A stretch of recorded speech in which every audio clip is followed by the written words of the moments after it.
Hi സഹോദര സഹോദരി, ഒരു നിമിഷം.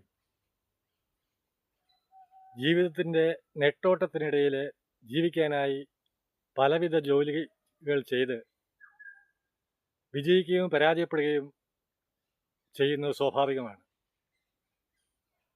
ഇത്തരത്തിൽ ജോലി മേഖലകളിൽ ഒരുപാട് കഷ്ടത അനുഭവിക്കുന്നവരാണോ നിങ്ങൾ? അധ്വാനിച്ച് കഷ്ടപ്പെട്ട് തളർന്ന് ഒന്നും നേടാൻ സാധിക്കാതെ പരാജയത്തിൻ്റെ വക്കിലാണോ നിങ്ങൾ? എങ്കിൽ നിങ്ങൾ ഭയപ്പെടേണ്ട. നിങ്ങളെ സഹായിക്കാൻ ഏതിനെ ഫോളോ ചെയ്യൂ, ഏതിനോടൊപ്പം ചേരൂ, ഏതിൻ്റെ ഓരോ വീഡിയോയും സ്കിപ്പ് ചെയ്യാതെ പൂർണ്ണമായി കാണാൻ ശ്രമിക്കൂ. എപ്പോഴെങ്കിലും ഏതെങ്കിലും വീഡിയോയിലൂടെ നിങ്ങൾക്ക് പിടിച്ചു കയറാനുള്ള പുതിയൊരു വഴിത്തിരിവ് എപ്പോഴെങ്കിലും ലഭിക്കുമെന്ന പൂർണ്ണമായ ബോധ്യം എനിക്കുണ്ട്. കാരണം ഏതിന് പറയാനുള്ളത് മുമ്പ് ഞാൻ ആമുഖത്തിൽ പറഞ്ഞിരുന്നത് പോലെ വിജയിച്ചവരുടെ കഥയല്ല, പരാജയപ്പെട്ടവൻ്റെ കഥയാണ് ഏതിന് നിങ്ങളുടെ മുന്നിൽ പല അനുഭവങ്ങളിലൂടെ കർമ്മമേഖലയിലൂടെ വിവരിക്കാൻ ഉദ്ദേശിക്കുന്നത്.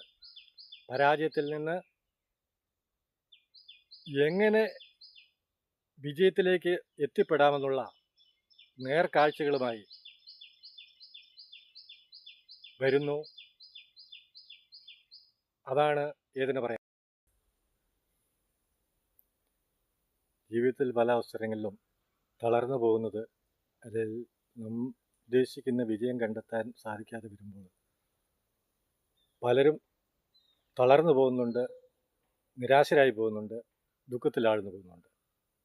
എന്നാൽ ഈ പരാജയങ്ങളൊന്നും പലരുടെയും ജീവിതത്തിൽ ഒരു പൂർണ്ണമായ അവസാനമല്ല, അതൊരു പുതിയ തുടക്കത്തിനുള്ള നിമിത്തമായി കരുതി മുന്നോട്ട് നാം കുതിച്ചുയരാനുള്ള അവസരമായി കണക്കാക്കി നമ്മൾ മുന്നോട്ട് പോവുകയാണ് വേണ്ടത്.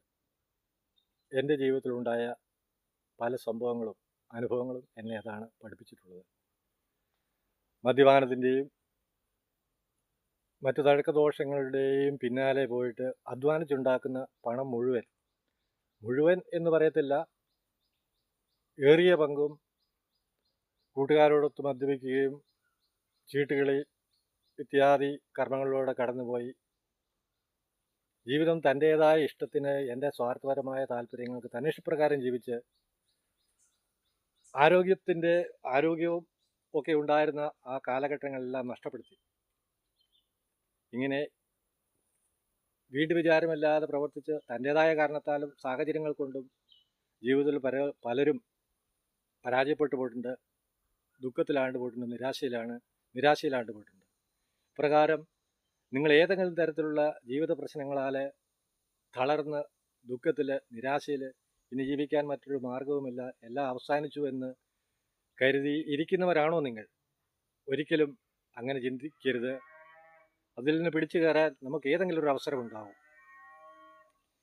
ഇലപൊഴിയും കാലങ്ങൾക്കപ്പുറം തളിരിടും കാലമുണ്ടതോർക്കണം. ഇത് എനിക്ക് പാട്ട് പാടാനൊന്നും അറിയത്തില്ല. പിടിച്ച് ജീവിച്ച് ഞാൻ മുമ്പൊക്കെ ഒരു 5 വർഷം മുമ്പ്, 3-4 വർഷം മുമ്പ് ഒരു ചായക്കടയൊക്കെ ഞങ്ങളുടെ ജനിച്ചു വളർന്ന നാട്ടിൽ താബോറിൽ നടത്തി വരികയായിരുന്നു. എന്നാൽ ഏകദേശം വലിയ തിരക്കേടില്ലാത്ത കച്ചവടമൊക്കെ ഉണ്ടായിരുന്നു. പക്ഷേ കൊറോണ കാലം ആരംഭിച്ചതോടുകൂടി ഞങ്ങളെപ്പോലുള്ള ചെറുകിട കർഷകരെല്ലാം, അല്ലെങ്കിൽ ചെറുകിട കച്ചവടക്കാരെല്ലാം പൂട്ടിപ്പോകേണ്ട അവസ്ഥ വന്നു. അങ്ങനെ കടവും കയറി സാമ്പത്തികമായി ഒന്നുമില്ല, പൊട്ടിപ്പൊളിഞ്ഞ് വീട്ടിൽ വന്ന് നിൽക്കുക. അപ്പോൾ എൻ്റെ വൈഫ് എന്നോട് പറഞ്ഞു, അവൾക്ക് താബോറിൽ ഒരു ചെറിയ രീതിയിലുള്ള തയ്യൽക്കട നടത്തുകയാണ്. അത്യാവശ്യം കുറച്ച് തുണി ഒക്കെ ആയിട്ടുള്ള ബിസിനസ്സൊക്കെ ആയിട്ട് അവൾ അങ്ങനെ പോകുന്നു. അതൊരു കുടുംബത്തിലേക്ക് ഒരു വരുമാനമാണ്. ഇതുകൊണ്ട് തന്നെ നമ്മൾ എങ്ങനെ മുന്നോട്ട് പോകും? എൻ്റെ വരുമാനങ്ങളെല്ലാം നിലച്ചു. ഞാൻ ഇങ്ങനെ വളരെ വിഷമിച്ചിരിക്കുമ്പോൾ അവൾ പറഞ്ഞു, ഇവിടുത്തെ ഒരിടത്ത് ഒരു പശുവിനെ കൊടുക്കാനുണ്ട്, മറ്റേ നമുക്കത് വാങ്ങിയാലോ? ഞാൻ പറഞ്ഞു, എൻ്റെ ഈ പൈസ ഒന്നുമില്ലടി. അത് സാരമില്ല, ഞാൻ നോക്കട്ടെ. നിങ്ങൾ ആ പശുവിനെ പോയി നോക്കാൻ പറഞ്ഞു. അങ്ങനെ ഞാനവിടെ പോയി ഒരു പശുവിനെ കണ്ടു. ഒരു 35,000 രൂപയ്ക്ക് ഒരു 10 ലിറ്റർ താഴെയുള്ള ഒരു നാടൻ പശു. ആ, മേടിക്കാൻ തീരുമാനിച്ചു. ഞാൻ അവളോട് പറഞ്ഞു, എടി പശുവിനെയൊക്കെ ഞാൻ സംരക്ഷിച്ചോളാം, നോക്കിക്കോളാം, തീറ്റ കൊടുത്തോളാം, കുളിപ്പിച്ചോളാം, പക്ഷേ കറവ മാത്രം എനിക്കറിയത്തില്ല. കറക്കാൻ നീ തയ്യാറാണെങ്കിൽ, കറവ നീ ചെയ്യുന്നുണ്ടെങ്കിൽ ബാക്കി കാര്യങ്ങളൊക്കെ ഞാൻ നോക്കിക്കോളാം. ബാക്കി പറമ്പിലെ അത്യാവശ്യം കൃഷിപ്പണിയൊക്കെ ഞാൻ ചെയ്തു. ബാക്കിയിട്ട് നേരത്തെ അങ്ങോട്ടും ഇങ്ങോട്ടും മാറുമ്പോൾ 2 കെട്ട് പുല്ല് ചെത്തിക്കൊണ്ട് വന്നാൽ മതിയല്ലോ, അത് ഞാൻ നോക്കിക്കോളാം എന്ന് പറഞ്ഞു. അങ്ങനെ അവള് പൈസയൊന്നും കയ്യില്ലാതെ സംഘത്തിൽ നിന്നൊക്കെ ലോണൊക്കെ എടുത്ത് ആ പശുവിനെ ഞങ്ങൾ വീട്ടിൽ കൊണ്ടുവന്നു. ഒരു നാടൻ പശുവായിരുന്നു. അവിടെയാണ് എൻ്റെ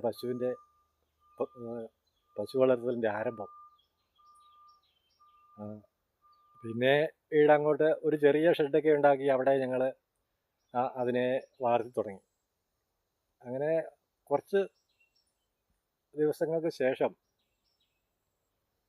ഇങ്ങനെ മുന്നോട്ട് പോകുമ്പോൾ പശു പരിപാലിക്കാനൊക്കെ എനിക്ക് സാധാരണ ഈ ചാണകം എന്ന് പറയുന്നത് എനിക്ക് ഭയങ്കര അറപ്പായിരുന്നു. എനിക്കത് കൈകാര്യം ചെയ്യാൻ വളരെ ബുദ്ധിമുട്ടായിരുന്നു. എന്നാൽ കാലക്രമേണ അതൊരു ശീലമായി തുടങ്ങി. ഞാൻ പശുവിനെ പുല്ലൊക്കെ ചെത്തി ഇങ്ങനെ മുന്നോട്ട് പോയി. പശുവിനെയൊക്കെ നന്നായിട്ട് നോക്കി ബാക്കിയുള്ള സമയങ്ങളിലൊക്കെ പറമ്പിലെ പണിയൊക്കെ ചെയ്ത് കുടുംബത്തിലെ കാര്യങ്ങളൊക്കെ നോക്കി വീട്ടിൽ തന്നെ ഇങ്ങനെ ഒതുങ്ങിക്കൂടുന്ന കാലഘട്ടമാണ്. ഈ സമയത്ത് ഒരു തൊഴുത്ത് നമുക്ക് നന്നായിട്ട് ഉണ്ടാക്കിയാലോ എന്നുള്ള വിചാരത്താൽ ഞങ്ങൾ പഞ്ചായത്തിൽ അപേക്ഷ കൊടുത്തു. അപ്പോൾ ചെറുപുഴ ഗ്രാമപഞ്ചായത്തിൽ 10-ാം വാർഡിൽ ഞങ്ങൾക്ക് തൊഴുത്തിന് ഒരു പൈസ അനുവദിച്ചു, ഗ്രാമസഭയിൽ അനുവദിച്ചു.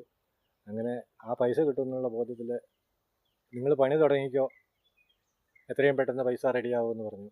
അങ്ങനെ ഞങ്ങൾ പണി ആരംഭിച്ചു. തൊഴുത്തിൽ നിന്ന് പൈസയൊന്നും ഇല്ലായിരുന്ന സമയത്ത് വീണ്ടും പൈസ അവിടുന്ന് ഇവിടുന്നൊക്കെ ലോൺ എടുത്ത് തൊഴുത്ത് പണി ആരംഭിച്ചു. ഏതാണ്ട് 1.5 ലക്ഷം രൂപ മുടക്കി കടം വാങ്ങി ഞങ്ങൾ തൊഴുത്ത് പണിതു.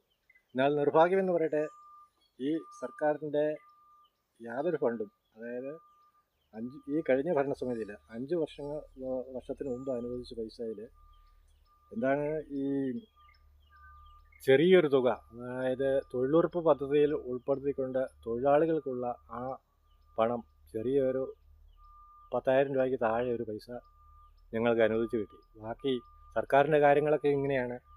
അവരത് പറഞ്ഞതുകൊണ്ട് ഇങ്ങനെ കിട്ടുമെന്നുള്ള പ്രതീക്ഷയിൽ ഞങ്ങൾ ആ തൊഴുത്ത് പണിത് കഴിഞ്ഞപ്പോൾ ഈ പൈസ ഒട്ട് കിട്ടിയില്ല. ഞങ്ങൾ 1 ലക്ഷം രൂപ അടുത്ത് കടക്കാരനുമായി. അപ്പോൾ ഉടനെ ഞങ്ങൾ ഇനി ഇത്രയും പണിത് പോയില്ലേ, നമുക്ക് അടുത്ത ഒരു പശുവിനെയും കൂടി മേടിക്കാമെന്ന് പറഞ്ഞു. അങ്ങനെ ഒരു നല്ല പശുവിനെ ഒരു 2 എണ്ണത്തിനെയും കൂടി സംഘത്തിൽ നിന്നും പിന്നെ അവൾക്കുണ്ടായിരുന്ന ചില്ലറ സ്വർണ്ണം, ഒരു മാല ഇട്ടുകൊണ്ട് നടക്കാനുള്ള ഒരു മാലയും ഇത് മാത്രമേ ഉണ്ടായിരുന്നുള്ളൂ. അതും കൂടി പണയം വെച്ച് കുറച്ച് വായ്പയൊക്കെ എടുത്ത് 3 പശുക്കളെ ആക്കി. അങ്ങനെ അതിൻ്റെ പശുവിൻ്റെ നിങ്ങൾ വിചാരിക്കുന്നത് പോലെ ഏദൻ ഫാം എന്ന് പറയുന്നത് വലിയൊരു ഫാമൊന്നുമല്ല. ഒരു ചെറിയ 3-4 പശുക്കളുമായിട്ട് സംരംഭമാണ് ഏദൻ എന്ന് ഞാൻ പേരിടാൻ കാരണം തന്നെ ഇങ്ങനെയൊക്കെ ആണെങ്കിലും, എല്ലാ കടക്കിണയിലും ദുരിതത്തിലുമാണെങ്കിലും ഞങ്ങൾക്കെല്ലാം ഉണ്ട്. ഏദനിൽ എല്ലാം ഉണ്ട്, എല്ലാ സമൃദ്ധിയുണ്ട്. ഇന്ന് ദൈവാനുഗ്രഹത്താൽ 3-4 പശുക്കളും പിന്നെ വീടിന് ചുറ്റും കുറേ ചെറുതേനീച്ച കൃഷി, തേനും പാലും ഒഴുകുന്ന എല്ലാ ഫലങ്ങളുള്ള ഏദൻ തോട്ടം പോലെ ഞങ്ങൾ ഇന്ന് സമൃദ്ധിയിലാണെന്ന് പറയാം. എന്നാൽ ഞങ്ങൾക്ക് ജീവിച്ചു പോകാൻ ആവശ്യമായ അനുദിനം ഒരു ജീവിത ആവശ്യങ്ങൾ നിറവേറ്റിക്കൊണ്ട് പോകാൻ ആവശ്യമായ എല്ലാ കാര്യങ്ങളും വർഷത്തിൽ വേനൽക്കാലത്തും മഴക്കാലത്തും ആവശ്യത്തിന് പച്ചക്കറികൾ ഞങ്ങൾ ഉപയോഗിച്ചതിന് ശേഷം ഞങ്ങൾ മാർക്കറ്റിൽ വിറ്റഴിക്കുന്നു. എനിക്ക് വെറും ഇവിടെ ഈ വീടിനോട് ചേർന്ന് ഒരു 7 സെൻറ്റ് സ്ഥലം മാത്രമേ ഉള്ളൂ. ഇതെല്ലാം ഞാൻ വിശദമായിട്ട് എൻ്റെ പശുവിൻ്റെ വീഡിയോ നിങ്ങളെ കാണിക്കുന്നതാണ്. ദാ വന്നു ദാ പോയി എൻ്റെ പശുവിൻ്റെ വിശേഷങ്ങൾ തുടർന്ന് നമുക്ക്